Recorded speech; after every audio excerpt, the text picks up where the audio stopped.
Somewhere around 100,000 years ago, in what's now Israel and Algeria, someone picked up a small seashell, punched a hole through it, and strung it onto a cord.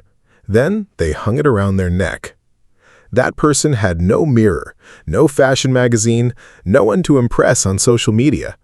They were almost certainly hungry some days, cold some nights, and constantly at risk from predators and disease.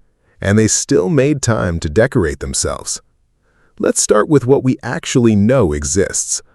Archaeologists have found deliberately pierced shell beads at sites like Skhul Cave in Israel and Bizmoune Cave in Morocco, dating back roughly 100,000 to 142,000 years.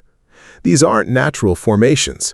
The holes show clear signs of intentional piercing, wear patterns from being strung and worn against skin, and in some cases, traces of red ochre pigment rubbed into the shell itself. This means jewelry isn't a byproduct of civilization. It predates farming, writing, and permanent settlements by tens of thousands of years. Personal adornment is one of the oldest deliberate human behaviors we have physical evidence for. Here's where it gets interesting. Modern anthropologists generally agree jewelry wasn't primarily about looking pretty. It was information. In small hunter-gatherer groups, a piece of jewelry could instantly signal things words alone couldn't easily convey at a glance. Which group you belong to, your social status, whether you were available for partnership, even specific skills or achievements. Shell types, bead patterns, and materials varied by region, meaning a piece of jewelry could function almost like a badge, readable identity at a distance without a single word exchanged. This matters because early humans were constantly encountering strangers from other bands. In a world without ID cards or language barriers being easily crossed, a glance at what someone was wearing may have answered questions that mattered for survival.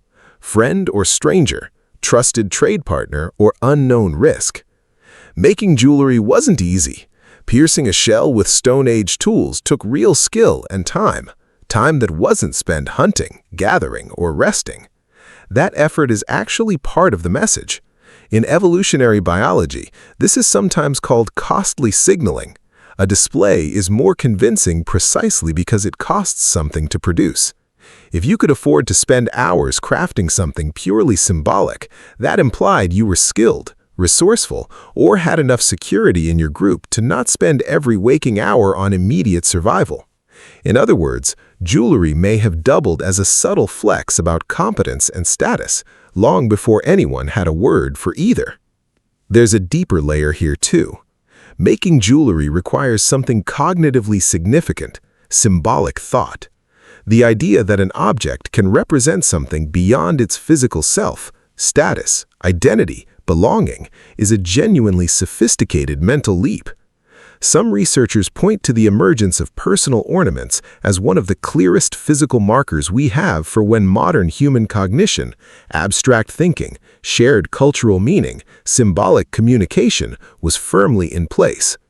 In that sense, that shell necklace isn't just decoration, it's physical proof of a mind capable of abstraction.